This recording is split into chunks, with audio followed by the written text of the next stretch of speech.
कक्षा 9th के विज्ञान विषय के पिछले एग्ज़ामों में आए हुए क्वेश्चनों को हम हल कर रहे थे और इससे पहले मैंने इस मॉडल पेपर से संबंधित 3 पार्टों को हल करवा दिया है, खंड अ, खंड ब और खंड स को। आज इसका आखिरी खंड द भी हल करेंगे और आज जो है इस मॉडल पेपर का आखिरी ये वीडियो रहेगा।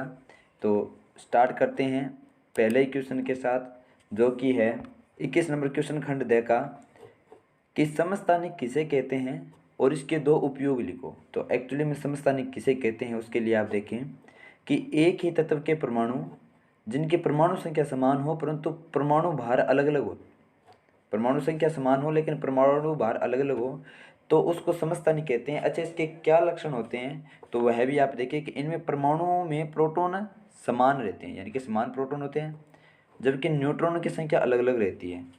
इस कारण परमाणु संख्या तो समान होती है, क्योंकि जो परमाणु संख्या होती है एक्चुअली में प्रोटॉनों की संख्या की इक्वल होती है, तो परमाणु संख्या समान रहेगी, जबकि द्रव्यमान संख्या अलग अलग होगी, क्योंकि न्यूट्रॉन प्लस प्रोटॉन कुल मिलाकर जो दोनों का द्रव्यमान होता है वो एक परमाणु का द्रव्यमान होता है। ठीक है, तो परमाणु संख्या समान लेकिन परमाणु भार अलग अलग हो उसे समस्थानिक कहते हैं। नेक्स्ट इसका पूछा है कि इसके दो उपयोग लिखिए। तो जैसे यूरेनियम है, यूरेनियम के जो समस्थानिक का उपयोग परमाणु भट्टी में ईंधन के रूप में किया जाता है। कैंसर के उपचार में कोबाल्ट के समस्थानिक का उपयोग किया जाता है और घेंघा रोग के इलाज में आयोडीन के समस्थानिक का उपयोग किया जाता है। तो ये आपके पास उपयोग बता दिया, तो अगर ये क्वेश्चन आए एग्जाम में तो आप ये लिख देना। ठीक है, नेक्स्ट चलते हैं 21 नंबर क्वेश्चन का, जो 22 नंबर का क्वेश्चन है।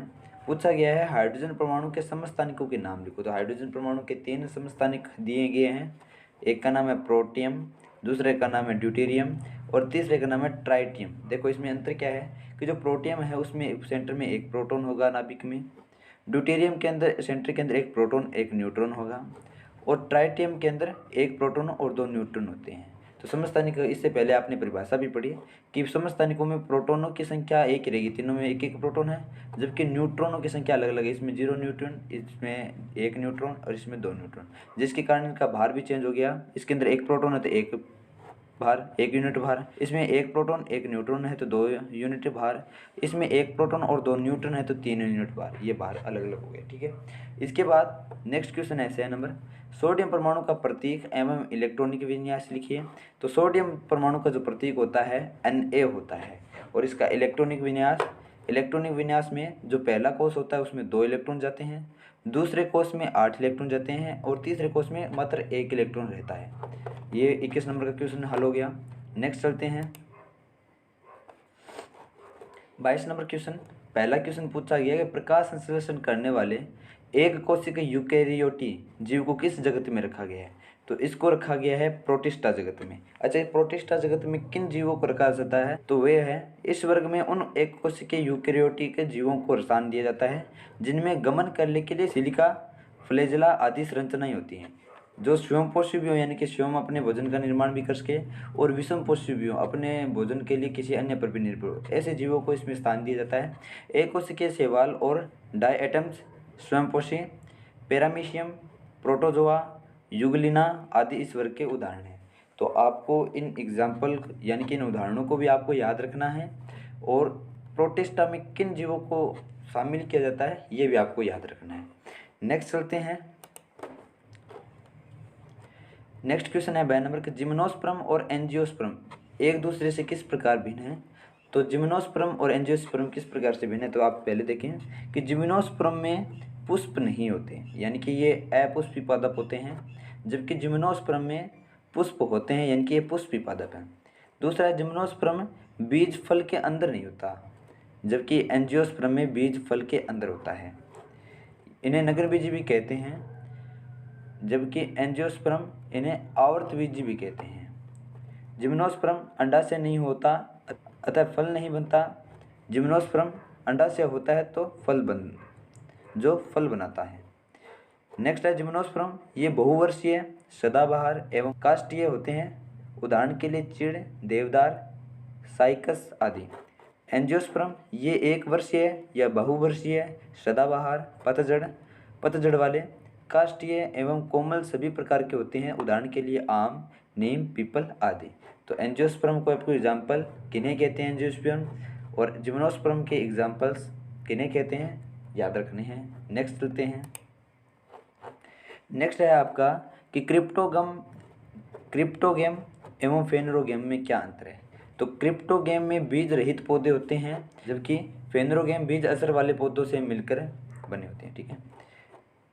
नेक्स्ट है क्रिप्टोगेम में शैवाल, काई और फर्न जैसे पौधे शामिल हैं। क्रिप्टोगेम गैर फूलों वाले पौधे हैं जो मुख्य रूप से बीजाणुओं के उत्पादन से प्रजनन करते हैं। नेक्स्ट इनके एग्जाम्पल भी आपको याद रखने हैं। थैलोफाइटा, ब्रायोफाइटा और टेरिडोफाइटा, ये तो है क्रिप्टोगेम के एग्जाम्पल। जबकि जिम्नोस्पर्म, एंजियोस्पर्म, ये किसके एग्जाम्पल है, फेनरोगेम्स के एग्जाम्पल भी आपको याद रखने हैं, क्योंकि इसमें पूछा भी है। उदाहरण देकर स्पष्ट कीजिए, उदाहरण द्वारा स्पष्ट कीजिए, तो आपको एग्जाम्पल भी देने। नेक्स्ट चलते हैं। क्वेश्चन नंबर 23 का ए है कि स्थितिज ऊर्जा किसे कहते हैं। तो स्थितिज ऊर्जा किसे कहते हैं, किसी वस्तु में उसकी स्थिति या आकार के कारण जो ऊर्जा संचित होती है उसे स्थितिज ऊर्जा कहते हैं। यानी कि जब आप किसी वस्तु को आकार में परिवर्तन करते हो तो वह अपनी प्रारंभिक अवस्था में आने का प्रयास करती है, या आप किसी के विन्यास में परिवर्तन करते हो तो वह अपने प्रारंभिक अवस्था में आने के लिए जिस ऊर्जा का उपयोग करती है, दैट्स कॉल्ड स्थितिज ऊर्जा। ठीक है। और नेक्स्ट जो आपका है कि ऊर्जा संरक्षण का नियम लिखो। तो ऊर्जा संरक्षण का नियम क्या किसे कहते हैं कि ऊर्जा को न तो बनाया जा सकता है और न ही नष्ट किया जा सकता है, केवल ऊर्जा के एक रूप से दूसरे रूप में परिवर्तन किया जा सकता है। ठीक है। जैसे सामान्यतः आपने देखा होगा रासायनिक ऊर्जा को विद्युत ऊर्जा में, यांत्रिक ऊर्जा को विद्युत ऊर्जा में, तो आप ऊर्जा के रूप को परिवर्तन कर सकते हैं, ना कि उसे नष्ट कर सकते हैं, ना ही उसे उत्पन्न कर सकते हैं। ये ऊर्जा संरक्षण का नियम है। नेक्स्ट चलते हैं इसके सहभाग को। सहभाग में कहा गया है कि 12 किलोग्राम द्रव्यमान की एक वस्तु धरती से एक निश्चित ऊंचाई पर स्थित है। यदि वस्तु की स्थितिज ऊर्जा 480 जूल है तो वस्तु की धरती के सापेक्ष ऊंचाई ज्ञात कीजिए। तो जो स्थितिज ऊर्जा होती है वो इक्वल होती है वस्तु के द्रव्यमान, गुरुत्वीय त्वरण और हाइट के गुणनफल के। हमें स्थितिज ऊर्जा दे रखी है 480, द्रव्यमान हमें दे रखा है 12 किलोग्राम, तो हमने रख दिया 12। जो गुरुत्वीय नेतांक को उसका मान रखना है हमें 10 मीटर पर सेकेंड स्क्वायर, तो हमने 10 रख दिया। और हमें अच का मान यानी कि ऊंचाई हमें याद करनी है। नेक्स्ट आप जब इस क्वेश्चन को सोल्व करोगे, 12 को 10 से गुणा किया 120 गुणा h बराबर 480, 12 को 48 से काट दिया 12 को 48, और h का मान आपके पास प्राप्त हो गया 4 मीटर। ठीक है। नेक्स्ट चलते हैं। शक्ति किसे कहते हैं, शक्ति क्या है।